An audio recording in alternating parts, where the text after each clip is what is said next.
ನಮಸ್ಕಾರ ಸ್ನೇಹಿತರೆ weekly current affair ತಗೊಂಡಿದ್ದೀನಿ. ಮೋಸ್ಟ್ ಇಂಪಾರ್ಟೆಂಟ್ ಇದೆ. 131ರ ಒಂದು ಕಾನ್ಸ್ಟಿಟ್ಯೂಷನಲ್ ಅಮೆಂಡ್ಮೆಂಟ್ ಬಗ್ಗೆ ಡೀಟೇಲ್ ಡಿಸ್ಕಸ್ ಮಾಡೋಣ. Okay, urban fund very important. ಆಮೇಲೆ ವಿಂಡ್ ಫಾಲ್ ಟ್ಯಾಕ್ಸ್ ಅಂತ ಎಕನಾಮಿಕ್ಸ್ ತುಂಬಾ ಇಂಪಾರ್ಟೆಂಟ್ ಆಗುತ್ತೆ.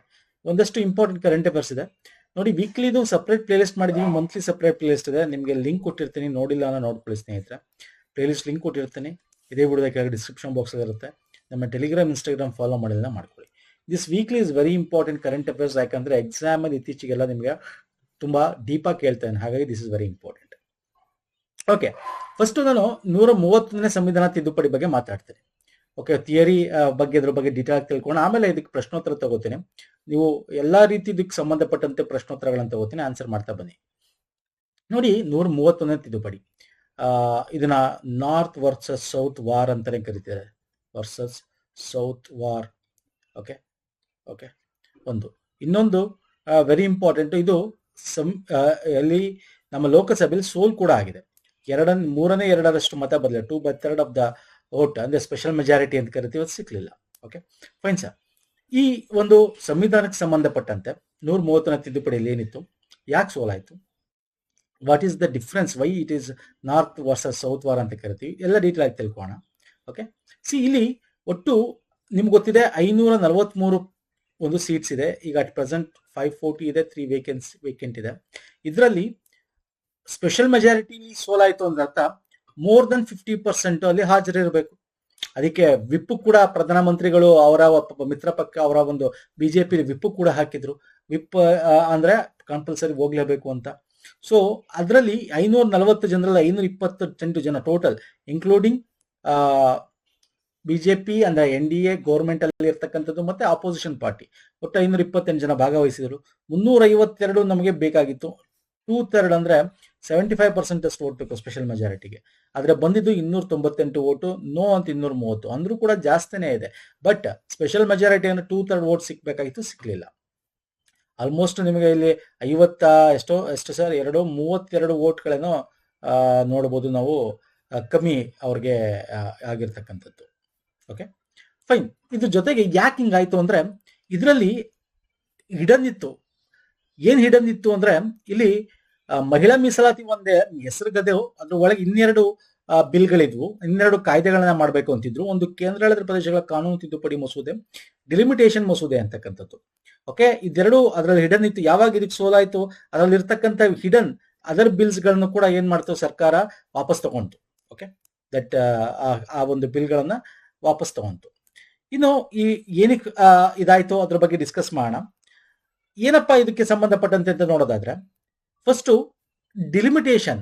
ಓಕೆ, ಮೇನ್ ಇಂಪಾರ್ಟೆಂಟ್ ಅದೇನೆ.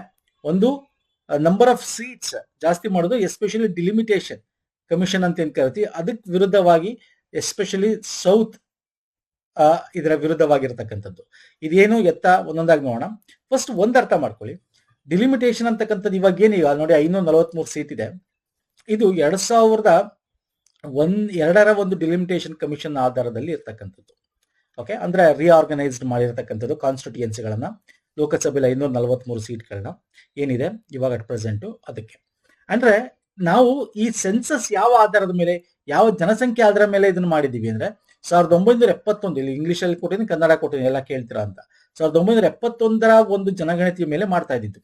2000 ಇಸ್ವಿ ನಂತರ ಏನ್ ಜನಗಣತಿ ಆಗುತ್ತೆ ಅದರ ನಂತರ ನಾವು ಇದನ್ನ ವಾಪಸ್ ಮಾಡಬೇಕು ಅಂತ ಅಮೆಂಡ್ ಮಾಡಿದ್ರು. ಅದು ತಿದ್ದುಪಡಿ ಮಾಡಿದ್ರು. ಯಾಕಂದ್ರೆ ನಿಮ್ಗೆ ಗೊತ್ತಿದೆ 2011ರ ಒಂದು ಜನಗಣತಿ ನಂತರ ಯಾವುದೇ ಜನಗಣತಿ ಆಗ್ಲಿಲ್ಲ ನಮ್ಗೆ. ಸೊ ಹಾಗಾಗಿ 2001ರ ಜನಗಣತಿ ಏನಿದೆ ಅದ್ರ ಪ್ರಕಾರ ನಮ್ಮ ಒಂದು ಕಾನ್ಸ್ಟಿಟ್ಯೂಷನ್ ಡಿವೈಡ್ ಮಾಡಿರೋದು. ಬಟ್ ಜನಸಂಖ್ಯೆ ಕನ್ಸಿಡರ್ ಮಾಡೋದು 1971ರ ಒಂದು ಏನಿದು, ಅವಾಗ ಎಷ್ಟಿತ್ತು, 54 ಕೋಟಿ ಏನೋ ಇತ್ತು ಅಷ್ಟೇ 2071ರಲ್ಲಿ ಭಾರತ. ಈಗ ಎಷ್ಟಿದೆ ಸರ್, 140 ಕೋಟಿ, ಡಬಲ್ ಮೇಲೆ ಜಾಸ್ತಿ ಆಯ್ತು, ಅಷ್ಟಿದೆ. ಸೊ ಹಂಗಾಗಿ ಈಗ ಅರ್ಜೆನ್ಸಿ ಏನಿತ್ತು, ಈಗ ಈ ಬಿಲ್ಲಲ್ಲಿ ಏನ್ ಮಾಡಿದ್ರು ಅಂದ್ರೆ 2011ರ ಜನಗಣತಿ ಆಧಾರದ ಮೇಲೆ ತಂದ್ಬಿಡೋಣ, ಡಿಲಿಮಿಟೇಷನ್ ಕಮಿಷನ್ ಆಧಾರದ ಮೇಲೆ ನಾವು ಸೀಟ್ಸ್ ನ ಜಾಸ್ತಿ ಮಾಡ್ಬೋಣ, ಆಮೇಲೆ ಮೀಸಲಾತಿ ಕೊಟ್ಬೋಣ ಅಂತಕ್ಕಂಥದ್ದು. ಸೊ ಇದ್ರ ಬಗ್ಗೆ ಡೀಟೇಲ್ ಆಗಿ ನೋಡ್ಬೇಕಾಗುತ್ತೆ. ಯಾಕಂದ್ರೆ ನಿಮ್ಗೆ ಗೊತ್ತಿರ್ಲಿ, ಇಲ್ಲಿ 206ನೇ ಸಂವಿಧಾನಿಕ ತಿದ್ದುಪಡಿ ಏನಾಯ್ತು 2023ರಲ್ಲಿ, ನಾರಿ ಶಕ್ತಿ ವಂದನ್ ಅಧಿನಿಯಮ ಅಂತ ಹೇಳಿ. ಅದರಲ್ಲಿ 33%, 1/3 ಮೀಸಲಾತಿ ಏನ್ ನಾವು ಕೊಟ್ಟಿದ್ವಿ, ಎಲ್ಲ ಪಕ್ಷಗಳು ಕೂಡ ಒಪ್ಪಿಗೆ ಕೊಟ್ಟಿದ್ವು ಇದಕ್ಕೆ. ಅವಾಗ್ಲೇ ಅವ್ರು ತರಬಹುದಾಗಿತ್ತಲ್ಲ. ಒಂದು 2023 ಬಂತು, 24 ಎಲೆಕ್ಷನ್ ಆಯ್ತಲ್ಲ ಲೋಕಸಭಾದು, ಅವಾಗಲೇ ತಂದು ಅವಾಗ್ಲಿಂದ ಎಫೆಕ್ಟಿವ್ ಮಾಡ್ಬೋದಾಗಿತ್ತು, ಮಾಡ್ಲಿಲ್ಲ ಅವರು. ಓಕೆ, ಇವಾಗ ರಿಸಲ್ಟ್, ಇವಾಗ ಅದು ಅಲ್ಲದೆ ಇವಾಗ ನಿಮಗೆ ತಮಿಳ್ನಾಡು ಎಲೆಕ್ಷನ್ ಜೊತೆಗೆ ವೆಸ್ಟ್ ಬೆಂಗಾಲ್ ಎಲೆಕ್ಷನ್ ಇವೆಲ್ಲ ನಡೀತಾ ಇರ್ಬೇಕಾದ್ರೆ ಅಲ್ಲಿ ಎಷ್ಟೋ ಜನ ಸಂಸದರು, ಅವರ ಸಂಸದರೇ ಅಲ್ಲಿ ಏನ್ ಮಾಡಕ್ ಹೋಗಿದ್ದಾರೆ, ಒಂದು ಎಲೆಕ್ಷನ್ ಕ್ಯಾಂಪೇನ್ಗೆ ಹೋಗಿದ್ದಾರೆ. ಅವ್ರನ್ನೆಲ್ಲ ಕರ್ಸ್ಕೊಳ್ಳೋದು ವಿಪ್ ಜಾರಿ ಮಾಡಿ ಈ ಅರ್ಜೆಂಟ್ ಏನಿತ್ತು ಅಂತಕ್ಕಂಥದ್ದು ಒಂದ್ ಕಡೆ. ಇನ್ನೊಂದ್ ಕಡೆ ಏನ್ ಹೇಳ್ತಾರೆ ಈ ಒಂದು NDA ಗವರ್ಮೆಂಟ್ ಅಂತಂದ್ರೆ, ಈಗ ಅವರು 2023 ಏನ್ ತಂದಿದ್ರು ಅದ್ರ ಪ್ರಕಾರ ಹೇಳೋದಾದ್ರೆ 2026 ಏನ್ ಸೆನ್ಸಸ್ ಆಗುತ್ತೆ, ಇವಾಗ ಏನ್ ನಡೀತಾ ಇದೆ, ಸ್ಟಾರ್ಟ್ ಆಗಿದೆ, 27 ಮುಗಿಯುತ್ತೆ. ಅದ್ರ ನಂತರ ಡಿಲಿಮಿಟೇಷನ್ ಕಮಿಷನ್ ನ ಮಾಡೋಣ, ಅಂದ್ರೆ ಎಷ್ಟು ಜನಸಂಖ್ಯೆ ಇದೆ, ಆಮೇಲೆ ಎಷ್ಟು ಕಾನ್ಸ್ಟಿಟ್ಯೂಷನ್ಸ್ ಆಗುತ್ತೆ, ಅದರ ಪ್ರಕಾರ ಮಾಡಿ ಅವ್ರು ಕೊಟ್ಟೋ ರಿಪೋರ್ಟ್ ನ ತಗೊಂಡು ಅಪ್ರೂವ್ ಮಾಡಿ ಆಮೇಲೆ ನಾವು ಮೀಸಲಾತಿ ಕೊಡೋಣ ಅಂತ ಇದ್ದಿದ್ದು. ಇವಾಗ ಅವರು ಈ ಬಿಲ್ ಮಂಡಿಸಿದ್ರಲ್ಲ, ಈಗ ಈ ಬಿಲ್ ಅಲ್ಲಿ ಏನಂತಂದ್ರೆ ಇದನ್ನ ಅವರು ಹೊಡೆದಾಕ್ದಂಗಾಯ್ತು. ಇಲ್ಲೇನು ಅವರು ಎಲ್ಲಾ ಪಕ್ಷಗಳು ಒಪ್ಪಿಗೆ ಕೊಟ್ಟರು, ಇದನ್ನ ಅವರು ಸೈಡ್ ಲೈನ್ ಮಾಡಿ ಇದನ್ನ ತಿದ್ದುಪಡಿ ಮಾಡಕ್ ಹೋಗಿದ್ರು. ಅಂದ್ರೆ 2001 ಒಂದು ಪ್ರಕಾರನೇ ತಗೊಂಬೋಣ ಅಂತ ಈಗಲೇ. ಓಕೆ, ಒಂದು. ಸೊ ಏನಕ್ಕಪ್ಪ ಈ ಒಂದು ಕಾರಣ ಏನ್ ಹೇಳ್ತಾರೆ ಅಂದ್ರೆ, ಈ ಬಿಲ್ಲಲ್ಲಿ ಇದಾಗ್ಬೇಕು ಅಂದ್ರೆ 2034 ಎಲೆಕ್ಷನ್ಸ್ ನಂತರ ಆಗ್ಬೇಕಾಗತ್ತೆ ಇದು, ಈ ಒಂದು ಪ್ರೊಸೀಜರ್ ಫಾಲೋ ಮಾಡ್ರೆ. ಯಾಕಂದ್ರೆ ನೆಕ್ಸ್ಟ್ ಲೋಕಸಭೆ ಇರೋದು ಯಾವಾಗ ಸರ್, 2029 29 ಅಂದ್ರೆ 29ಕ್ಕೂ ಆಗಲ್ಲ, 29ಕ್ಕೂ ಕೂಡ ಇದು ಅಷ್ಟರಲ್ಲಿ 2027 ಆಗುತ್ತೆ. ಆಮೇಲೆ ಅದಾದ್ಮೇಲೆ ಡಿಲಿಮಿಟೇಷನ್ ಕಮಿಷನ್ ಆಗುತ್ತೆ, ಅವ್ರು ಕೊಡ್ಬೇಕು, ಅದು ಅಪ್ರೂವ್ ಆಗ್ಬೇಕು. ಸೊ ಇವೆಲ್ಲ ಸಮಾರಂಭಗಳಾಕಿ 2029ಕ್ಕೂ ಕೂಡ 1/3 ಆಫ್ ವುಮೆನ್ ರಿಸರ್ವೇಶನ್ ನೆಕ್ಸ್ಟ್ ಎಲೆಕ್ಷನ್ಗೂ ಆಗಲ್ಲ. ಇನ್ನು ನೆಕ್ಸ್ಟ್ 2034ಕ್ಕೆ ಆಗ್ಬೇಕಾಗತ್ತೆ. ಸೊ ಹಂಗಾಗಿ ಲೇಟ್ ಆಗುತ್ತೆ ಅಂತ ಈಗ ಅರ್ಜೆಂಟ್ ಏನೋ ಸೆಲೆಕ್ಟ್ ಮಾಡಿದೀವಿ ಅಂತ ಅವ್ರು ಹೇಳೋ ಪ್ರಕಾರ. ಬಟ್ ಇದಕ್ಕೆ ಸಪರೇಟ್ ತಂದಿದ್ರೆ Congress and other opposition party ನಾವು ಅಪ್ರೂವ್ ಕೊಡ್ತಾ ಇದ್ರು. ಅವ್ರ ಏನ್ ಹೇಳ್ತಾರೆ ಅಂತಂದ್ರೆ, ಅವರು ಇನ್ಕ್ಲೂಡ್ ಮಾಡಿದ್ದಾರೆ ಈ ಮಹಿಳಾ ಮೀಸಲಾತಿ ಜೊತೆಗೆ ಕ್ಯಾಸ್ಟ್ ಸೆನ್ಸಸ್ ಕೂಡ ಮಾಡ್ತಾ ಇದ್ರೆ ಇವಾಗ, ಅದನ್ನು ಕನ್ಸಿಡರ್ ಮಾಡ್ಬೇಕಾಗತ್ತೆ ಈ ಒಂದು ಮೀಸಲಾತಿ ಕೊಡ್ಬೇಕಾದ್ರೆ. ಆದ್ರೆ ಅದನ್ನೆಲ್ಲ ಬಿಟ್ಟು ಅವರು 2011 ಈಗೇನು ಅರ್ಜೆಂಟ್ ಸಡನ್ ಆಗಿ. ಓಕೆ, ಮತ್ತೆ ಇದನ್ನ ಸಪರೇಟ್ ಬಿಲ್ ತಾನೆ ನಾವು ರೆಡಿ. ಈ ಡಿಲಿಮಿಟೇಷನ್ ಕಮಿಷನ್ ಆಗ್ತಾ ಇದ್ದಾರೆ, ಯಾಕಂದ್ರೆ ಇಲ್ಲಿ ನಾರ್ತ್ ಸೌತ್ಗೂ ಒಂದು ವಾರ್ ಸೃಷ್ಟಿ ಮಾಡ್ತಾ ಇದ್ದಾರೆ. ಈ ಬಿಜೆಪಿ ಇದೆಯಲ್ಲ, ಬಿಜೆಪಿ ಆಲ್ವೇಸ್, ನೀವು ಹಿಸ್ಟ್ರಿ ನೋಡ್ಕೊಂಡ್ ಬನ್ನಿ, ಆಲ್ವೇಸ್ ಸಪೋರ್ಟ್ಸ್ ನಾರ್ತ್. ಇವರು ಕಾಂಗ್ರೆಸ್ ನೋಡಿ, ನೀವು ಹಿಸ್ಟ್ರಿ ನೋಡ್ಕೊಂಡ್ ಬನ್ನಿ, ಕಾಂಗ್ರೆಸ್ನ ಒಂದು ಅಧ್ಯಕ್ಷರು ಕೂಡ ಸೌತ್ ಅವರೇ ಆಗಿರ್ತಾರೆ, ಎಷ್ಟೊಂದ್ ಸಲ ಆಗಿದ್ದಾರೆ ನಿಮ್ಗೆ ಗೊತ್ತಿದೆ. ಮತ್ತೆ ಅವರು ಸೌತ್ಗೂ ಕೂಡ ಸಪೋರ್ಟ್, ಮತ್ತೆ ಒಂದಷ್ಟು ಸೌತ್ ಕಡೆ ಕೂಡ ತುಂಬಾ ಇಂಪಾರ್ಟೆಂಟ್ ಆಗಿ ಕೊಡ್ತಾರೆ. ನಾವು ನಮ್ಮ ದಕ್ಷಿಣ ಭಾರತ ಯಾಕಂದ್ರೆ ನಾವು ದಕ್ಷಿಣ ಭಾರತಕ್ಕೆ ಒತ್ತು ಕೊಡ್ಬೇಕು ನಾವು ಅಲ್ವಾ. ಸೊ ಅದನ್ನ ನೋಡ್ಬೇಕಾಗತ್ತೆ. ಸೊ ಇದ್ರ ಪ್ರಕಾರ ನೋಡೋದಾದ್ರೆ ಈ ಮಸೂದಲ್ಲಿ ಏನಿತ್ತು ಹಂಗಾದ್ರೆ, ಈ ಮಸೂದಲ್ಲಿ ಪ್ರಮುಖವಾಗಿ 3 ಪಾಯಿಂಟ್ ಇತ್ತು. ನಾ ಹೇಳ್ದ 3 ಬಿಲ್ಲು ಇರುವೊಳಗೆ ಇದ್ವು ಒಟ್ಟು ಸೇರಿ. ಒಂದು ಮಹಿಳಾ ಮೀಸಲಾತಿ ಜೊತೆಗೆ ಮಹಿಳಾ ಮೀಸಲಾತಿ 1/3 ಮೀಸಲಾತಿಯನ್ನು ತಕ್ಷಣ ಜಾರಿಗೆ ಬರಬೇಕು. 2026 ಜನಗಣತಿ ಏನ್ ನಡೀತಿದೆ ಅದನ್ನ ಒಪ್ಕೊಳ್ಳೋದು ಬೇಕಾಗಿಲ್ಲ, 2011 ಪ್ರಕಾರ ಮಾಡಿ ತಕ್ಷಣ ಜಾರಿಗೆ ಬರಬೇಕು ಅನ್ನೋದು ಒಂದ್ ಕಡೆ. ಇನ್ನೊಂದು ಏನಪ್ಪಾ ಅಂತಂತಂದ್ರೆ 543 ಸೀಟ್ ಇರೋದನ್ನ 850ಕ್ಕೆ ಹೆಚ್ಚಿಸ್ಬೇಕು ಅಂತ. ಯಾವ ತರ ಹೆಚ್ಚಿಸ್ತಾರೆ, 2011 ಜನಗಣತಿ ತಗೊಂಡು ಹೆಚ್ಚಿಸ್ಬೇಕು ಅಂತ. 2026 ಕಾಯಕ್ ಬೇಕಾಗಿಲ್ಲ ಅಂತ. ಅಂದ್ರೆ ಅವರೇ ಏನು ಅಪ್ರೂವ್ ಬಿಲ್ ತಗೊಬಂದು ಕಾಯ್ದೆ ಆಗಿತ್ತು 106ನೇ ತಿದ್ದುಪಡಿನ, ಅದನ್ನ ಅವರು ಮಾಫಿ ಮಾಡಿ, ಅಂದ್ರೆ ತಿದ್ದುಪಡಿ ಮಾಡಿ ಇದನ್ನ ತರಬೇಕು ಅಂತ ಅರ್ಜೆಂಟಿಗೆ ಬಂದಿದ್ರು ಒಂದ್ ಕಡೆ. ಇನ್ನೊಂದ್ ಕಡೆ ಡಿಲಿಮಿಟೇಷನ್ ಆಯೋಗಕ್ಕೆ ಒಂದು ಕಾನೂನು ಚೌಕಟ್ಟನ್ನ ಒದಗಿಸ್ತಕ್ಕಂಥದ್ದು ಎಲ್ಲಾ ಕೂಡ ಈ ಒಂದು ಬಿಲ್ ಅಲ್ಲಿ ಇತ್ತು. ಏನಿದೆ ಇದ್ರದ್ದು ಬಿಲ್ ಒಳಗೆ ಒಂದ್ ಸ್ವಲ್ಪ ಡೀಟೇಲ್ ಆಗಿ ನೋಡೋದಾದ್ರೆ, ಇಲ್ಲಿ 81, 82 ಮತ್ತೆ 334 ವಿಧಿಗಳನ್ನ ಅಮೆಂಡ್ ಮಾಡಬೇಕು ಅಂತ ಹೇಳ್ತಾರೆ. ಏನದು ನೋಡೋದಾದ್ರೆ ನೋಡಿ ಸರ್, 800 ಫಸ್ಟ್ ನೋಡೋದಾದ್ರೆ ಸಡನ್ಲಿ ಹೆಚ್ಚಳ 850 ಸೀಟ್ ಬರಬೇಕು. ಅದ್ರಲ್ಲಿ 815 ಸ್ಟೇಟ್ಸ್, 35 ಯೂನಿಯನ್ ಟೆರಿಟರಿಗೆ ಹೋಗ್ಬೇಕು ಅಂತಕ್ಕಂಥದ್ದು ಒಂದ್ ಕಡೆ. ಓಕೆ, ಸೊ ಇನ್ನೊಂದು 82ನೇ ವಿಧಿಗೆ ತಿದ್ದುಪಡಿ ತರಬೇಕು. ಇದನ್ನ ತಿದ್ದುಪಡಿ ತಂದ್ರೆ ಮಾತ್ರ ಏನಾಗುತ್ತೆ, ಜನಗಣತಿನ ನಾವು ಬಳಸ್ಕೊಂಡು ಇವಾಗ ಏನು ನಾವು 2026 ಎಲ್ಲ ಸೆನ್ಸಸ್ ಆದ್ಮೇಲೆ ಏನ್ ಬರುತ್ತೆ ಅದು ಅಂತ ಏನ್ ಅನ್ಕೊಂಡು ಅವ್ರು 2023 ತಿದ್ದುಪಡಿ ತಂದಿದ್ರಲ್ಲ, ಅದು ಬಿಟ್ಟು 2011ಕ್ಕೆ ಹೋಗ್ಬೇಕು ಅಂದ್ರೆ ಇದನ್ನ ತಿದ್ದುಪಡಿ ಮಾಡ್ಬೇಕು. ಯಾಕೆ 82ನೇ ಒಂದು ಅಮೆಂಡ್ಮೆಂಟ್ ನ ಮಾಡ್ಬೇಕಾಗತ್ತೆ. ಅಂದ್ರೆ ಈ ಒಂದು ಆರ್ಟಿಕಲ್ ನ ತಿದ್ದುಪಡಿ ಮಾಡ್ಬೇಕಾಗತ್ತೆ.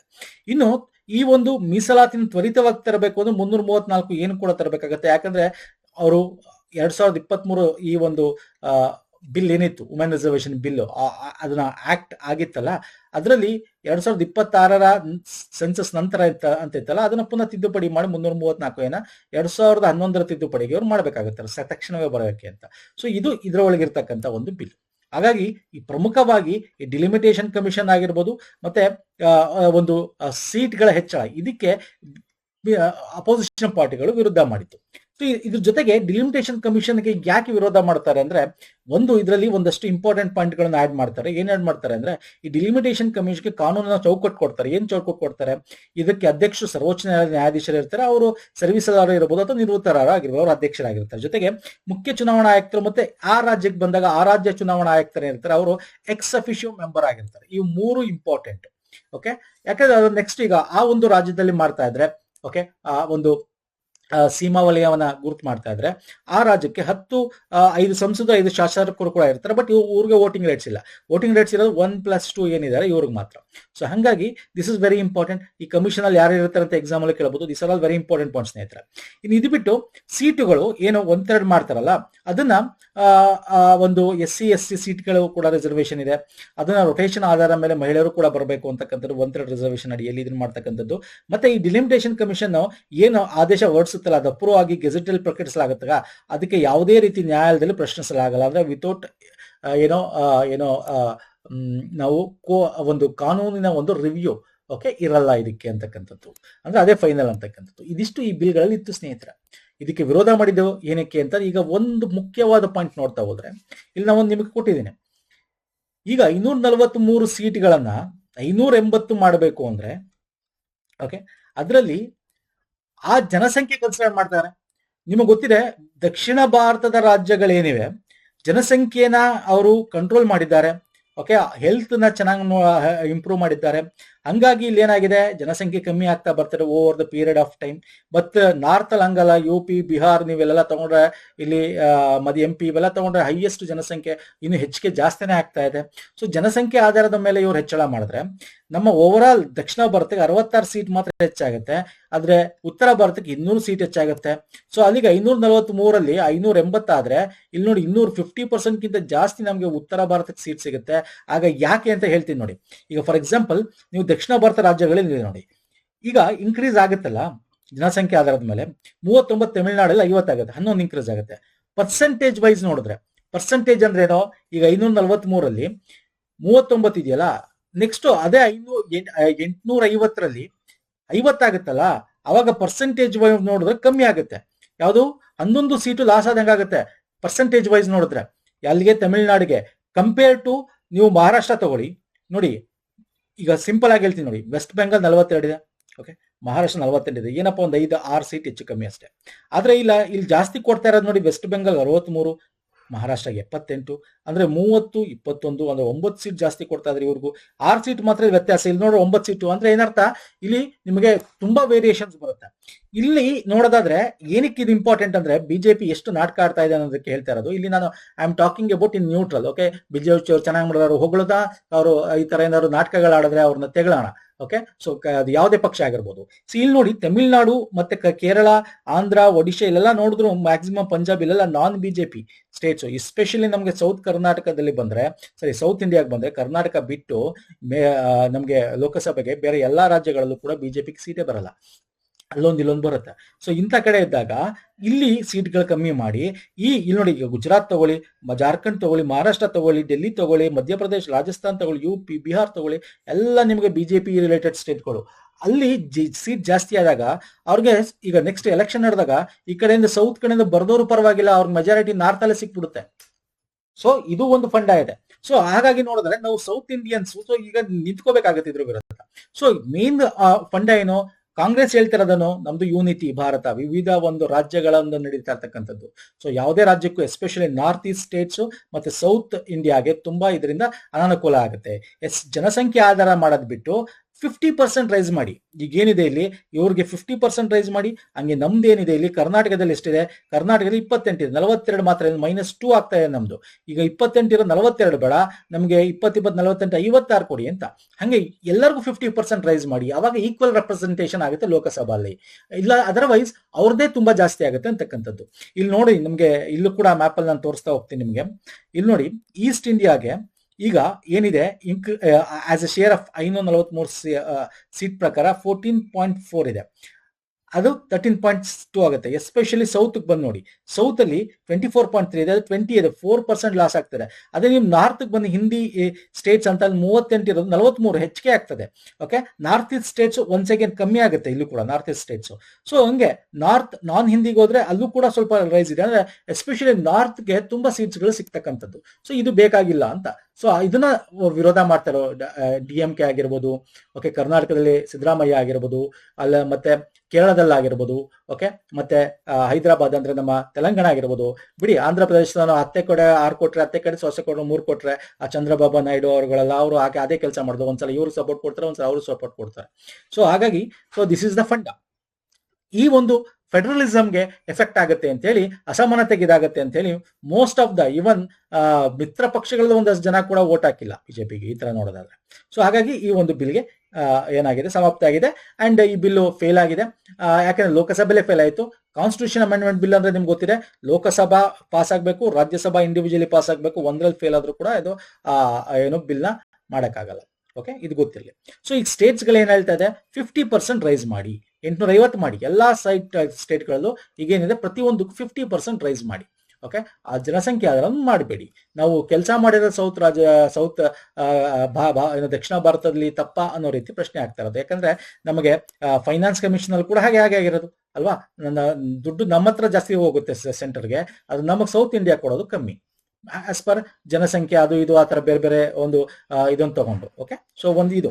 ಇನ್ನು ವುಮೆನ್ ರಿಸರ್ವೇಶನ್ ಬಗ್ಗೆ ಮಾತಾಡೋದಾದ್ರೆ, ನೀವು ನೋಡಿದ್ರೆ ಲಾಸ್ಟ್ ಒಂದು ಡಿಕೇಡ್ಸ್ಗಳಿಂದ ಬೇರೆ ಕಡೆಯಿಂದ ನೋಡ್ತಾ ಹೋದ್ರೆ, ಈಗ ಪ್ರೆಸೆಂಟ್ ಎಷ್ಟಿದೆ ಅಂದ್ರೆ ನೋಡಿ, ಲಾಸ್ಟ್ ಲೋಕಸಭಾಲ್ಲೂ ಕೂಡ ನಿಮಗೆ ಆಲ್ಮೋಸ್ಟ್ 14% ಇತ್ತು. ಈಗ ಒಂದು 13.7% ವುಮೆನ್ ರೆಪ್ರೆಸೆಂಟೇಷನ್ ಇದೆ. ನೀವು ಬಿಲ್ಲೇ ತರಬೇಕು ಅಂತಿಲ್ಲ ವುಮೆನ್ ರೆಪ್ರೆಸೆಂಟೇಷನ್. ನಿಮ್ಮ ಒಂದು ಪಕ್ಷಗಳಲ್ಲಿ ಹೆಚ್ಚು ಕಂಟೆಸ್ಟೆಂಟ್ಸ್ ಆಗಕ್ಕೆ ಬಿಡಿ. ಈಗ ಇನ್ನೊಂದು ಹೇಳ್ತೀನಿ ನಿಮಗೆ, ಅತ್ಯಂತ ಹೆಚ್ಚು ವುಮೆನ್ ಇರೋದೇ TMC, ತೃಣಮೂಲ ಕಾಂಗ್ರೆಸ್. ವೆಸ್ಟ್ ಬೆಂಗಾಲ್ ಅಲ್ಲಿ 40 ಜನ ಅಪ್ರಾಕ್ಸಿಮೇಟ್ಲಿ. ಓಕೆ, JDU ಓಕೆ ಜಾಸ್ತಿ ಇದ್ದಾರೆ, ಇಂಡಿಯನ್ INS ಅಲ್ಲಿ ಜಾಸ್ತಿ ಇದ್ದಾರೆ, DMKಲೂ ಇದ್ದಾರೆ, SP ಲೂ ಇದ್ದಾರೆ. ಬಿಜೆಪಿ ನೋಡಿ ಎಲ್ಲಿದೆ, ಬಿಜೆಪಿಲೇ ಕಮ್ಮಿ ಹೇಳ್ಬೇಕಂದ್ರೆ ಈ ಪಕ್ಷಗಳಿಗೆ ನೋಡಿದ್ರೆ. ಸೊ ನೀವು ಟಿಕೆಟ್ ಕೊಡಬೇಕಾದ್ರೆ ವುಮೆನ್ ಕೊಡಿ. ಈಗ ಆಲ್ರೆಡಿ 14 ಇದ್ದಾರೆ, ಇದೊಂದು 33% ತರೋದೇನು ದೊಡ್ಡ ವಿಷಯ ಅಲ್ಲ. 14%, ಇನ್ನ ಆಲ್ಮೋಸ್ಟ್ ನಿಮಗೆ ಇನ್ನೊಂದು 20% ಬೇಕಾಗುತ್ತೆ ಅಷ್ಟೇ. 19 to 20% ಬೇಕಾಗುತ್ತೆ. ಎಲ್ಲರೂ ಒಂದ್ ಸ್ವಲ್ಪ ವುಮನ್ಗೆ ಕೊಟ್ರೆ ಆಯ್ತು, ಬಿಲ್ಲೇ ಬೇಕು ಅಂತೇನಿಲ್ಲ ಆತ ನೋಡೋದಾದ್ರೆ. ಓಕೆ, ಸೊ ಒಂದು ಬಿಲ್ ಕೊಟ್ರೆ ಒಳ್ಳೇದು, ಕಾನೂನಾತ್ಮಕವಾಗಿ ಸಂವಿಧಾತ್ಮಕವಾಗಿರುತ್ತೆ, ಹಾಗೆ ಕೊಡ್ಲೇಬೇಕಾಗುತ್ತೆ, ಯಾರು ನಕರ ಮಾಡೋ ರೀತಿ ಆಗಲ್ಲ. ಓಕೆ, ಸೊ ಇದು ಈ ಕಂಪ್ಲೀಟ್ ಬಿಲ್, ಒಂದು ಬಿಲ್ ಫೇಲ್ ಆಗಿರೋದು ಮತ್ತೆ ಈ ಬಿಲ್ನ ಅನಾಲಿಸಿಸ್ ಸ್ನೇಹಿತರೆ. ಇನ್ನು ಮೆಜಾರಿಟಿ ಬಗ್ಗೆ ಮಾಡೋದಾದ್ರೆ, ಎಕ್ಸಾಮ್ ಅಲ್ಲಿ ಇದನ್ನು ಕೇಳ್ತಾನೆ, ಯಾಕಂದ್ರೆ ಸುದ್ದಿಯಲ್ಲಿದೆ ಸ್ಪೆಷಲ್ ಮೆಜಾರಿಟಿ. ನಿಮಗೆ ಪ್ರಮುಖವಾಗಿ ನಮಗೆ ಬೇಕಾಗಿರೋದು ಒಂದು ನಾರ್ಮಲ್ ಮೆಜಾರಿಟಿ ಏನಿದೆ ಅದು. ಅಂದ್ರೆ normal majority non constitutional, outside 368ನೇ ಆರ್ಟಿಕಲ್ ನ ಹೊರಗಡೆ ಏನು ಸಿಂಪಲ್ ನಾರ್ಮಲ್ ಬಿಲ್ ತರ್ತಾರಲ್ಲ ಅದಕ್ಕೆ ಉಪಯೋಗ ಆಗ್ತಕ್ಕಂಥದ್ದು. ಅದಕ್ಕೆ ಸಿಂಪಲ್ ಮೆಜಾರಿಟಿ ಸಾಕು. ಅಂದ್ರೆ 50% ಆಫ್ ದ ಮೆಂಬರ್ಸ್ ಪ್ರೆಸೆಂಟ್ ಇರಬೇಕು, ಅದರಲ್ಲಿ ವೋಟ್ ಹಾಕ್ಬೇಕು. ಅದು ಇನ್ನು ಸಂವಿಧಾನಿಕ ತಿದ್ದುಪಡಿ ಅಂದಾಗ 368ನೇ ಆರ್ಟಿಕಲ್ ಅಡಿಯಲ್ಲೇ ಮಾಡಬೇಕಾಗುತ್ತೆ. ಅದ್ರಲ್ಲಿ ಸ್ಪೆಷಲ್ ಮೆಜಾರಿಟಿ ಒಂದು ಬರುತ್ತೆ, ಇನ್ನೊಂದು special majority and consent of state ಅಂತ ಬರುತ್ತೆ. ಅಂದ್ರೆ ರಾಜ್ಯಗಳು ಕೂಡ, ರಾಜ್ಯಗಳಿಗೆ ಸಂಬಂಧಪಟ್ಟಿದ್ರೆ ರಾಜ್ಯಗಳು ಕೂಡ ಒಂದು ಅರ್ಧಕ್ಕಿಂತ ಹೆಚ್ಚು ರಾಜ್ಯಗಳ ಅಪ್ರೂವಲ್ ಬೇಕಾಗುತ್ತೆ. ಸೊ ಅಂದ್ರೆ ಏನರ್ಥ ಇದರಲ್ಲಿ ಸ್ಪೆಷಲ್ ಮೆಜಾರಿಟಿ, ಈಗೇನ್ ಟೋಟಲ್ ಎಷ್ಟು ಜನ ಅದರಲ್ಲಿ 50%ಗಿಂತ ಹೆಚ್ಚು ಹಾಜರಿರಬೇಕು, ಜೊತೆಗೆ 2/3 ಹಾಜರಿರದಲ್ಲಿ 3/4 ಭಾಗದಷ್ಟು ಜನ ವೋಟ್ ಹಾಕಿ ಗೆಲ್ಲಿಸಬೇಕು. ಇನ್ನೊಂದಿದೆ ಅಬ್ಸಲ್ಯೂಟ್ ಮೆಜಾರಿಟಿ ಅಂತ, ಇದನ್ನ ನಾವು ಯೂಸ್ ಮಾಡಲ್ಲ, ಅದ್ರ ಬಗ್ಗೆ ಹೆಚ್ಚು ತಲೆ ಕೆಡಿಸ್ಕೊಳ್ಳೋದು ಬೇಕಾಗಿಲ್ಲ, ನಾನು ಇಲ್ಲೂ ಕೊಟ್ಟಿದ್ದೀನಿ ನೋಡ್ಕೋಬಹುದು. ಫೈನ್ ಸರ್, ಇದಿಷ್ಟು ಪ್ರಮುಖವಾಗಿ ಬಿಲ್ ಬಗ್ಗೆ ಸ್ನೇಹಿತರ. ಇನ್ನು ಈ ಒಂದು ಕಂಪ್ಲೀಟ್ ಏನ್ ನಾನು ಎಕ್ಸ್ಪ್ಲೇನ್ ಮಾಡಿದೆ, ಇದ್ರ ಬಗ್ಗೆ ಒಂದಿಷ್ಟು ಕ್ವಶನ್ ತಗೊಂಡಿದ್ದೀನಿ, ನೀವು ಆನ್ಸರ್ ಮಾಡ್ತಾ ಹೋಗಿ. ಸಿಂಪಲ್ ಆಗಿದೆ ಕ್ವಶನ್. ಭಾರತೀಯ ಸಂಸದೀಯ ವ್ಯವಸ್ಥೆಗಳಲ್ಲಿನ ವಿಪ್ಗೆ ಸಂಬಂಧಿಸಿದ ಈ ಕೆಳಗಿನ ಹೇಳಿಕೆಯನ್ನು ಪರಿಗಣಿಸಿ. ನಾನು ಹೇಳ್ತೀನಿ ನಿಮಗೆ ಏನೋ ಬಿಜೆಪಿಯಿಂದ ವಿಪ್ನ ಜಾರಿ ಮಾಡಿದ್ರು ಅಂತ. ಇಲ್ಲಿ ಏನಿದೆ, ಸದಸ್ಯರು ಪಕ್ಷದ ರೇಖೆಯ ಪ್ರಕಾರ ಮತ ಚಲಾಯಿಸುವ ಖಚಿತಪಡಿಸಲು ರಾಜಕೀಯ ಪಕ್ಷಗಳು ಹೊರಡಿಸಿದ ನಿರ್ದೇಶನ ಇದು. ಹೌದು ಸರ್, ವಿಪ್ ಆಗ್ತಾಗ ಅವ್ರಿಗೆ ಏನ್ ಹೇಳಿರ್ತಾರೆ ಅದನ್ನ ಅಲ್ಲಿ ಬಂದು ಪಾಲಿಸಬೇಕು ಅವರು. ಇದನ್ನು ಭಾರತದ ಸಂವಿಧಾನ ಸ್ಪಷ್ಟವಾಗಿ ಉಲ್ಲೇಖಿಸಲಾಗಿದೆ. ಪೂರ್ವಮತಿ ಇಲ್ಲದೆ ಪಕ್ಷದ ವಿಪ್ ವಿರುದ್ಧ ಮತ ಚಲಾಯಿಸಿದರೆ ಅಥವಾ ಗೈರು ಹಾಜರಾದರೆ ಸದಸ್ಯರ ಅನರ್ಹಗೊಳಿಸಲಾಗುವುದು. ಅವ್ರು ಬರ್ಲೂಬೇಕಾಗತ್ತೆ, ಬರ್ದೇನೆ ಅನುಮತಿ ಇಲ್ಲದೆ ಬರ್ದೇನೆ ಅಥವಾ ಅವ್ರ ವಿರುದ್ಧವಾಗಿ ಹಾಕಿದ್ರೆ ಅವ್ರನ್ನ ಅನರ್ಹ ಕೂಡ ಮಾಡಬಹುದು. ಅಂದ್ರೆ ನಾವು ಪಕ್ಷ ವಿರೋಧಿ ಚಟುವಟಿಕೆ ಅಂತ ಗುರುತಿಸಬಹುದು. ಓಕೆ, ಸೊ ಇದು ಕರೆಕ್ಟ್. ಆಪ್ಷನ್ 2 ತಪ್ಪು. ಸೊ 2 ಮಾತ್ರ, ಆಪ್ಷನ್ 1 and 3. ಯಾಕೆ ಆಪ್ಷನ್ 2 ತಪ್ಪು? ಇದು ಸಂವಿಧಾನದಲ್ಲಿ ಇಲ್ಲ ಸ್ನೇಹಿತರೆ. It is there in the parliamentary convention ಅಡಿಯಲ್ಲಿ ಬಂದಿರತಕ್ಕಂಥದ್ದು. ಮತ್ತೆ ಆಂಟಿ ಡಿಫೆಕ್ಷನ್ ಲಾ ಅಡಿಯಲ್ಲಿ ಇದನ್ನ ಯಾರು ಆ ಪಕ್ಷದ ಮಾತು ಕೇಳಲ್ಲ, ವಿಪ್ ನ ಇದು ಮಾಡಲ್ಲ, ಅದ್ರ ಪ್ರಕಾರ ಅವ್ರನ್ನ ಡಿಸ್ಕ್ವಾಲಿಫೈ ಮಾಡಬಹುದು ಅಂತ ಕೂಡ ಇದೆ. ಓಕೆ, ಸೊ ಇದು ಸಿಂಪಲ್ ಕ್ವಶನ್ ನೋಡಿ, ಹೆಂಗೆ ನ್ಯೂಸ್ ಇರುತ್ತೆ ಆ ಸ್ಟಾಟಿಕ್ ಕ್ವಶನ್ ನಿಮಗೆ ಎಕ್ಸಾಮ್ ಅಲ್ಲಿ ಬರುತ್ತೆ. ಇನ್ನು ಇದು ಬಿಟ್ರೆ ನಮ್ಮ ಈ 131ನೇ ತಿದ್ದುಪಡಿ ಬಗ್ಗೆ ಕೇಳ್ಬೋದು. ನೋಡಿ, ನಾನು ಇಲ್ಲಿ ಸ್ವಲ್ಪ ನಿಮಗೆ ಒಂಚೂರು ರಿವಿಷನ್ ಆಗಲಿ ಅಂತ ಇನ್ನೊಂದೆರಡು ಎಕ್ಸ್ಟ್ರಾ ಸೇರಿಸಿದ್ದೀನಿ. ಸಂವಿಧಾನ 131ನೇ ತಿದ್ದುಪಡಿ ಮಸೂದೆ ಲೋಕಸಭಾ ಸ್ಥಾನಗಳ ಮಿತಿ ನಿರ್ಣಯ ಮತ್ತು ಹೆಚ್ಚಳ ಅಲ್ವಾ sir? Yes, this is correct. ನೋಡಿ, ನಿಮಗೆ 3 ಆಪ್ಷನ್ 3 ಇದೆ ಆ ಬಿಲ್ಲಲ್ಲಿ, ಯಾವ್ದು ಬೇಕಾದ್ರೂ ನಿಮ್ಗೆ ಕೊಡ್ಬೋದು. ಓಕೆ, ಹೊಂದಿಸಿ ಬರಿ ಅಥವಾ ಅವರೇ ಪೇರ್ ಎಷ್ಟು ಸರಿಯಾಗಿ ಹೊಂದಿಕೆ ಆಗಿದೆ ಅಂತ ಕೇಳ್ತಾರೆ. How many pairs are correctly matched ಅಂತ. ನೆಕ್ಸ್ಟ್ ನೋಡಿ, ಸಂವಿಧಾನ 130ನೇ ತಿದ್ದುಪಡಿ 30 ದಿನಗಳವರೆಗೆ ಬಂಧನದಲ್ಲಿರುವ ಪ್ರಧಾನಿ ಮುಖ್ಯಮಂತ್ರಿ ಅವರನ್ನು ತೆಗೆದು ಹಾಕಬಹುದು. ಸಂವಿಧಾನ 128ನೇ ತಿದ್ದುಪಡಿ ಒಂದು ರಾಷ್ಟ್ರ ಒಂದು ಚುನಾವಣೆಗೆ ಸಂಬಂಧಪಟ್ಟಂತೆ. ಯಾವುದು ಇಲ್ಲಿ ಕರೆಕ್ಟ್ ಆಗಿದೆ? ಎಲ್ಲ ಆಪ್ಷನ್ ಕರೆಕ್ಟು. 130ನೇ ತಿದ್ದುಪಡಿ ಇದೆಯಲ್ಲ, ಇದು ಯಾರು ಇವರಾಗ್ಲಿ 30 ದಿನದ ಒಳಗೆ ಬಂಧನದಲ್ಲಿದ್ರೆ ಅಥವಾ 5 ವರ್ಷ ಒಳಗೆ ಅವ್ರಿಗೆ ಶಿಕ್ಷೆ ಅಂತ ಪ್ರಕಟ ಆದ್ರೆ ಅವರು ಅದು ಮಂತ್ರಿ ಆಗಿರಲಿ ಅಥವಾ PM ಆಗಿರಲಿ ಅಥವಾ CM ಆಗಿರಲಿ, ಸೆಂಟ್ರಲ್ಲಿ ಮತ್ತು ಸ್ಟೇಟಲ್ಲಿ CM ಆಗಿರಲಿ ಮಂತ್ರಿ ಆಗಿರಲಿ, ಅವ್ರನ್ನ ತೆಗೆದು ಹಾಕ್ಬೋದು. ಓಕೆ, ಅಂದ್ರೆ ಈಗ ಮಂತ್ರಿ ಆಗಿದ್ದಾರೆ ಅಂದ ತಕ್ಷಣ ಅಲ್ಲೇ ಇರ್ಬೇಕಂತಿಲ್ಲ, ಇದು ಬೇರೆ. ಓಕೆ, ಶಾಸಕ ಸ್ಥಾನದಿಂದ ರದ್ದುಗೊಳಿಸೋದು ಅದು 2 ವರ್ಷ. ನಾ ಹೇಳ್ತಿರೋ ಮಂತ್ರಿ ಸ್ಥಾನದಿಂದ, PM ಸ್ಥಾನದಿಂದ, CM ಸ್ಥಾನದಿಂದ 5 ವರ್ಷ ಅವರಿಗೆ ಶಿಕ್ಷೆ ಅಥವಾ 30 ದಿನ ಕಂಟಿನ್ಯೂಸ್ ಅವರು ಬಂಧನ ಮಾಡಿದ್ರೆ ಅವ್ರದ್ದು ಯಾವ್ದೋ ಒಂದು ಕೇಸ್ ಮೇಲೆ ಅವ್ರನ್ನ ತೆಗೆದು ಹಾಕಬಹುದು. ಯಾಕಂದ್ರೆ ನಿಮ್ಗೆ ಗೊತ್ತಿದೆ, ಒಳಗಡೆ ಇಟ್ಕೊಂಡು ಕೇಜ್ರಿವಾಲ್ ಆಗಿರ್ಬೋದು, ನಮ್ಮ ಬಿಹಾರಲ್ಲಿ ಲಾಲು ಇದ್ದಾಗ ಟೈಮಲ್ಲಿ ಆಗಿರ್ಬೋದು, ಒಳಗಡೆ ಇಟ್ಕೊಂಡು ಆಡಳಿತ ಮಾಡ್ತಕ್ಕಂಥದ್ದು, ಇದು ಸರಿಯಲ್ಲ ಅಂತಕ್ಕಂಥದ್ದು ಈ ಒಂದು ತಿದ್ದುಪಡಿ ತಂದಿರೋದು. ಈ 129ನೇ ತಿದ್ದುಪಡಿ ಬಂದು ಒಂದು ರಾಷ್ಟ್ರ ಒಂದು ಚುನಾವಣೆ. ಹೌದು ಸರ್, ಇದು ನಿಮ್ಗೆ ಗೊತ್ತೇ ಇದೆ, ಇವೆಲ್ಲ ನಾವು ಆ ಟೈಮಲ್ಲಿ ಡೀಟೇಲ್ ಆಗಿ ಡಿಸ್ಕಸ್ ಮಾಡಿದ್ದೀವಿ. ಸೊ ಇದು 3 ಆಪ್ಷನ್ ಕರೆಕ್ಟ್. ಓಕೆ, ನೆಕ್ಸ್ಟ್ ಬರ್ತಾನೆ, ಭಾರತದಲ್ಲಿ ಸೀಮಾ ನಿರ್ಣಯ ಡಿಲಿಮಿಟೇಷನ್ ಆಯೋಗಕ್ಕೆ ಬಗ್ಗೆ ನಿಮಗೆ ಎಕ್ಸಾಮ್ ಅಲ್ಲಿ ಕೇಳ್ತಾನೆ. ಓಕೆ, ಇದು ಕೂಡ 130ನೇ ತಿದ್ದುಪಡಿಯಲ್ಲಿ ಇತ್ತು, ಆದ್ರೆ ಬಿಲ್ ಈಗ ಫೇಲ್ ಆಗಿದೆ, ಇದು ಕಾಯ್ದೆ ಆಗಿಲ್ಲ, ಅದಂತೂ ನೆನಪಿರಲಿ. ಇದು ಕೇಂದ್ರ ಸರ್ಕಾರ ನೇಮಿಸಲ್ಪಟ್ಟ ಸ್ವತಂತ್ರ ಸಂಸ್ಥೆಯಾಗಿದ್ದು ಸುಪ್ರೀಂ ಕೋರ್ಟ್ ನ್ಯಾಯಾಧೀಶರು, ಮುಖ್ಯ ಚುನಾವಣಾ ಆಯುಕ್ತರು ಮತ್ತು ಸಂಬಂಧಪಟ್ಟ ರಾಜ್ಯ ಚುನಾವಣಾ ಆಯುಕ್ತರು ಒಳಗೊಂಡಿದೆ. ಹೌದು ಅಲ್ವಾ ಸರ್? ಈಗ ತಾನೇ ಹೇಳಿದೆ ನಿಮಗೆ. ಆಯೋಗದ ಆದೇಶಗಳನ್ನು ನ್ಯಾಯಾಲಯ ಪ್ರಶ್ನಿಸಬಹುದು ಮತ್ತು ಸಂಸತ್ ಮಾರ್ಪಡಿಸಬಹುದು. ದಿಸ್ ಇಸ್ ರಾಂಗ್, ಪ್ರಶ್ನಿಸಕ್ಕಾಗೋದಿಲ್ಲ. So this is wrong. ಇದನ್ನು ಮಾರ್ಚ್ 2026ರವರೆಗೆ 4 ಬಾರಿ ಸ್ಥಾಪಿಸಲಾಗಿದೆ.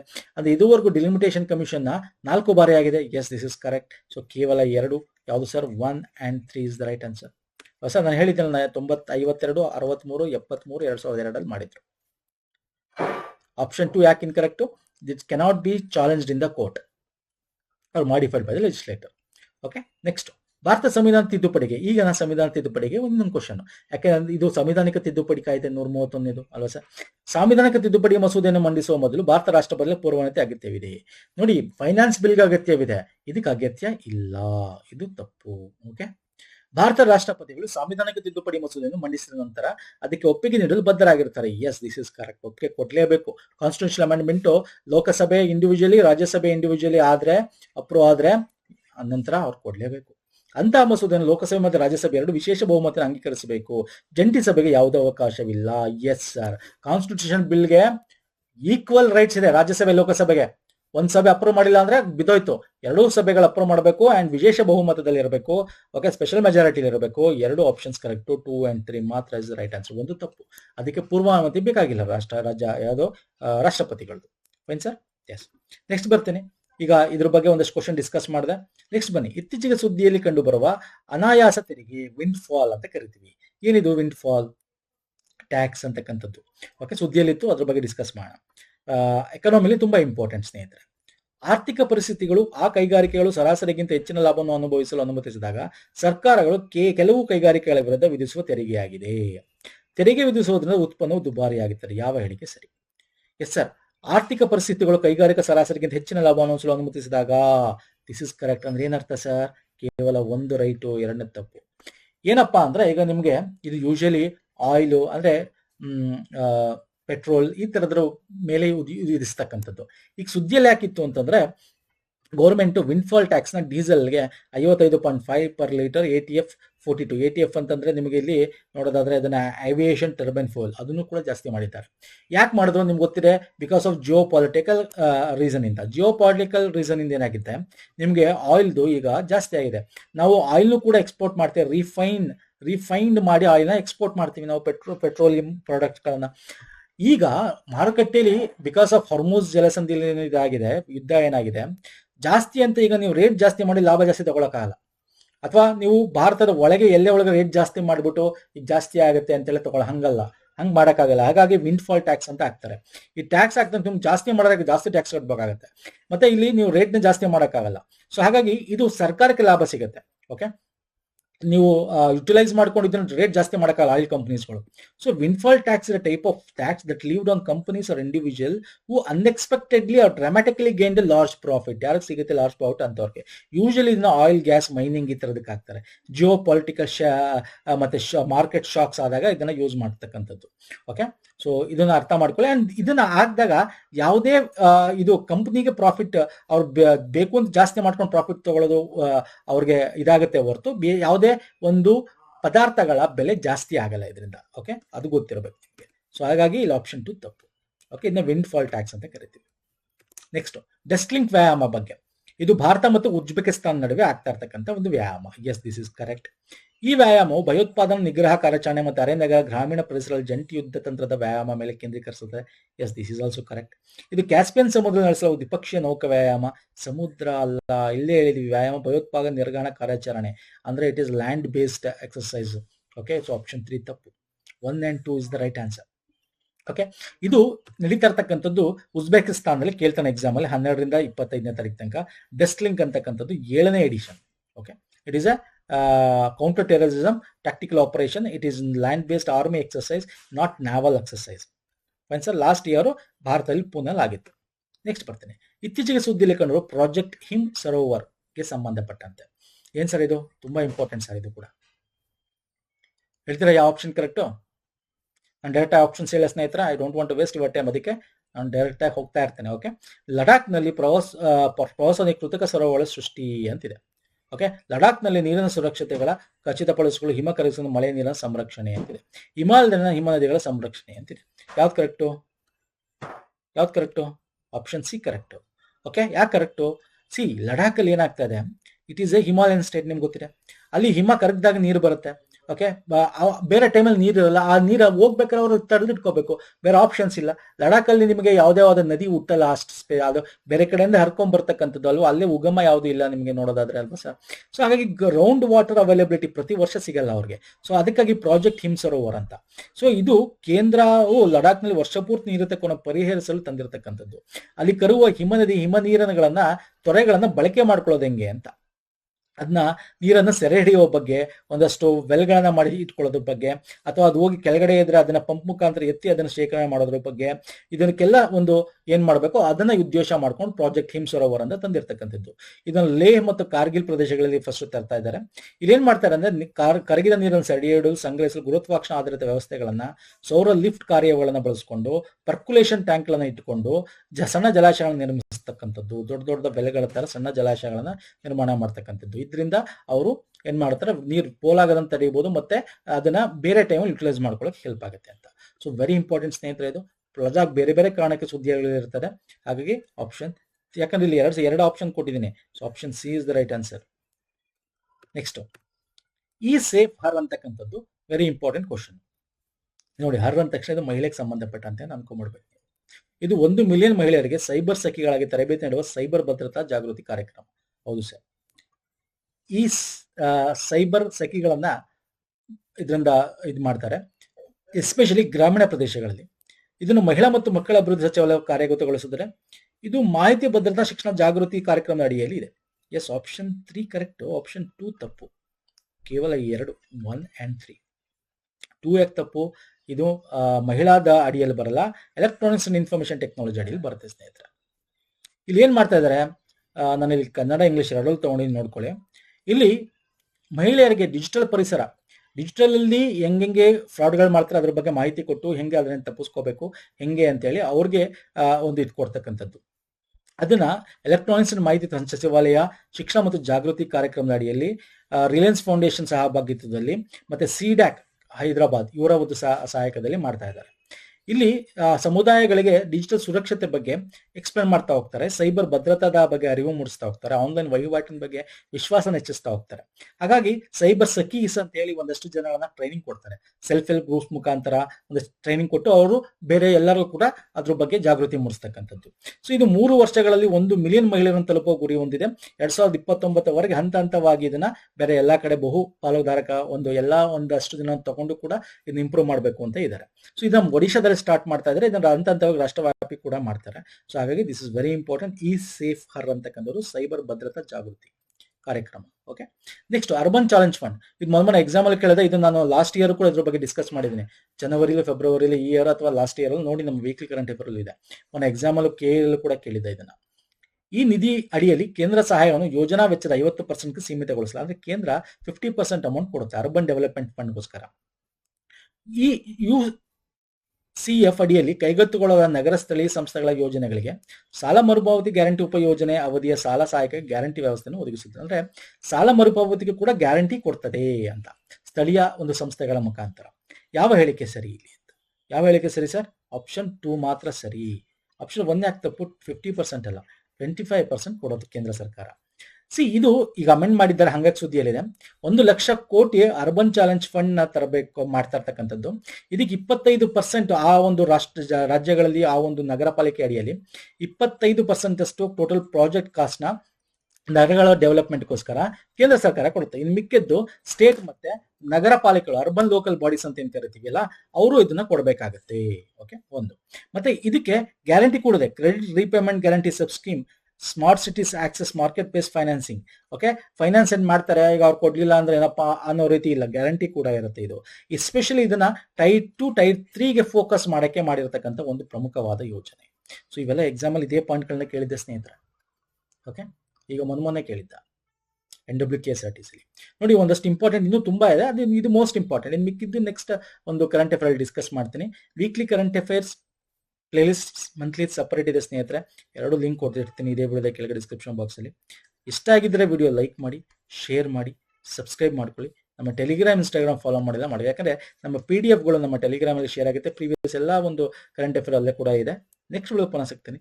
ನಮಸ್ಕಾರ, ಧನ್ಯವಾದಗಳು.